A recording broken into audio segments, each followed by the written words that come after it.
ہاں بھائی صاحب. جی ہاں. اللہ ایک ہے، اس میں کسی کا جھگڑا نہیں ہے. اس کی عبادت کرنی چاہیے، اس میں کسی کا جھگڑا نہیں ہے. جھگڑا ہے لائف سٹائل کا، جھگڑا ہے کلچر کا، سنسکرتی کا.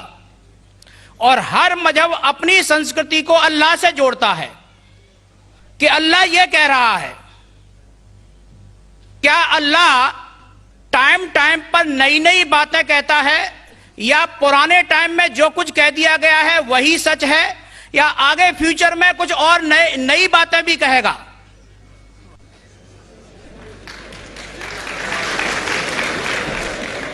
بھائی صاحب کا اچھا سوال تھا کہ کسی کو دو رائے نہیں کہ اللہ ایک ہے، بھگوان ایک ہے. سب مانتے کیسے اسی کی عبادت کرنا چاہیے، لیکن ہر مذہب اپنی کلچر، اپنی سنسکرتی کو دیکھ کے سٹائل بدلتا ہے. تو اللہ تعالیٰ جو پہلے کہہ چکا وہ ابھی بھی سیم ہے کہ ٹائم ٹائم پہ بدلتا ہے. بھائی صاحب کا سوال اچھا ہے، لیکن یہ کہنا چاہتا ہوں جواب دینے کے پہلے، ان بھائی صاحب نے کہا کہ سب مانتے ہیں کہ اللہ ایک ہے. یہ میں نہیں مانتا ہوں کہ سب مانتے، میں نہیں مانتا ہوں کہ سب مانتے.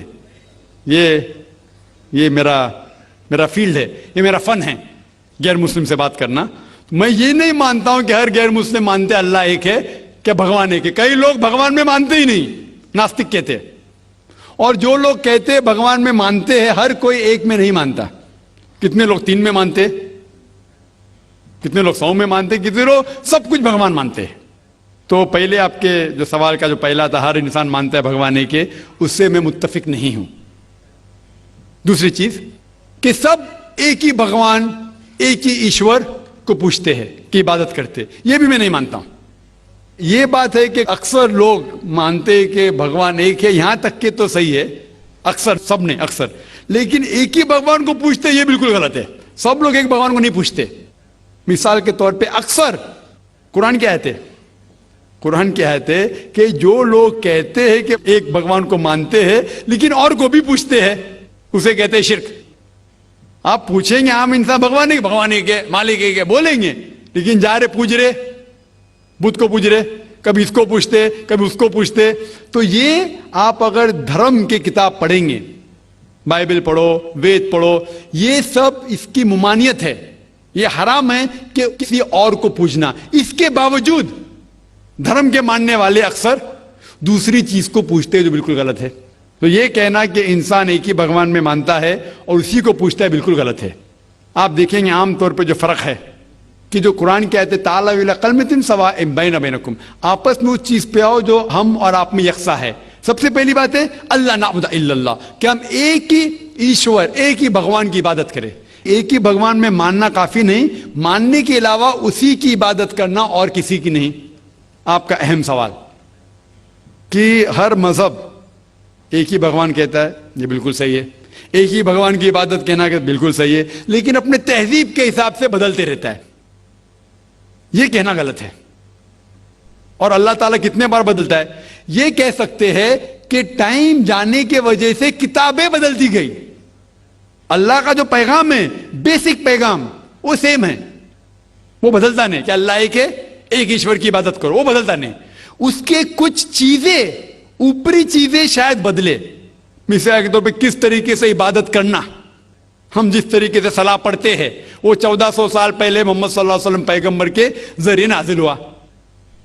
لیکن جو مین ہے کہ ایک ہی ایشور ہے، ایک ہی ایشور کی عبادت کرنا چاہے، وہ کبھی بھی نہیں بدلے گا.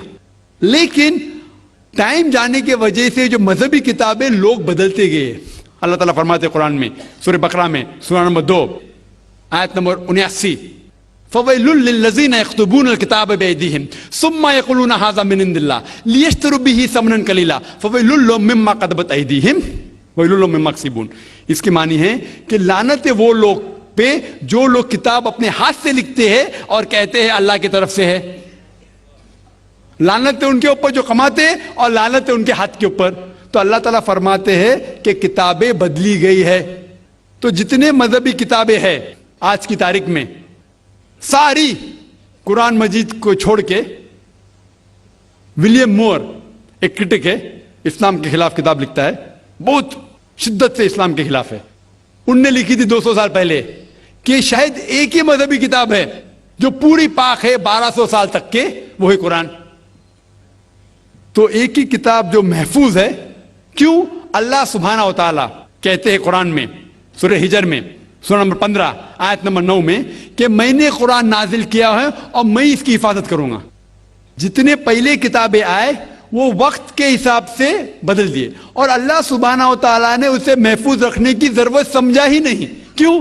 کیونکہ جتنے پیغمبر محمد صلی اللہ علیہ وسلم کے پہلے آئے وہ پیغمبر صرف اپنی قوم کے لیے آئے اور کچھ وقت کے لیے آئے، تا قیامت تک نہیں. عیسیٰ علیہ السلام صرف یہود کے لیے آئے، موسیٰ علیہ السلام اس وقت کے لیے آئے. جتنے پیغمبر آئے اپنی قوم کے لیے آئے اور کچھ محدود وقت کے لیے آئے، ایک قوم کے لیے آئے. لیکن محمد صلی اللہ علیہ وسلم آخری پیغمبر صرف مسلم یا صرف عربوں کے لیے نہیں آئے، ساری انسانیت کے لیے آئے. اور جو کلام ان کے ذریعے نازل ہوا اللہ سبحانہ و تعالیٰ قرآن، وہ صرف مسلم کے لیے نہیں اور صرف اس وقت کے لیے، وہ ساری انسانیت کے لیے اور تا قیامت تک ہے. تو کیونکہ یہ کتاب محفوظ رکھنے والی کتاب ہے، یہ کتاب کبھی نہیں بدلیں گی، یہ آخری ہے. اور اللہ تعالیٰ فرماتے سورہ مائدہ میں سورہ نمبر 5 آیت نمبر 3 میں کہ میں نے انسانوں کے لیے اسلام چنا اور ان کے لیے یہ مذہب سب سے بہترین مذہب چنا، اور یہ مکمل ہو گیا. اس کے بعد کچھ چیز نئی نہیں آئیں گی اور کچھ چیز نکالی نہیں جا سکتی. تو پہلے جتنے کتابیں آئے، جتنے نازل ہوئے اللہ تعالیٰ کے، وہ بدلتے گئے کیونکہ اسے محفوظ رکھنے کی ضرورت تھی نہیں، کیونکہ وہ پیغام پورا مکمل پیغام تا قیامت تک تھا ہی نہیں. لیکن آخری پیغمبر محمد صلی اللہ علیہ وسلم 1400 سال پہلے آئے، ان کا جو پیغام ہے اور جو کتاب نازل کی گئی قرآن، وہ تا قیامت تک ہونے والی تھی، اسی لیے اسے محفوظ رکھا گیا ہے. تو اللہ سبحانہ و تعالیٰ نے 1400 سال پہلے سمجھے کہ یہ وقت ہی صحیح ہے کہ انسانیت اس درجے پہ پہنچ گئی کہ وہ قرآن کو سمجھ سکے. آپ مجھے پوچھیں گے کہ قرآن پہلے کیوں نازل کیا، 1400 سال پہلے کیوں کیا، 10,000 سال پہلے کیوں نہیں کیا؟ تو میں کہوں گا کہ اللہ تعالیٰ ہمارا خالق ہے، وہ جانتا ہے کہ انسان کب کس چیز سمجھ سکے. مثال تو میرا بیٹا کہیں گا کہ مجھے ڈاکٹر بننے کا ڈائریکٹ میڈیکل کالج میں ڈالو، میں بولوں گا پہلے 10th کرو، اسکول جاؤ، پھر کالج جاؤ، پھر میڈیکل کالج جاؤ. تو اسی طریقے سے اللہ سبحانہ و تعالیٰ ہمارے خالق ہے، وہ جانتے تھے کہ یہ 1400 سال پہلے انسان اس درجے پہ پہنچے کہ وہ قرآن کو سمجھ سکے، اور انہوں نے نازل کیا. اور ابھی یہ آخری کتاب ہے، اس کے بعد کوئی بھی نیا پیغمبر نہیں آئے گا. اس کے بعد کوئی کہتا ہے کہ مجھے اللہ تعالیٰ سے وحی آتی ہے، اس کو سائیکیٹرسٹ کی ضرورت ہے. سائیکیٹرسٹ دماغ کی بیماری ہے.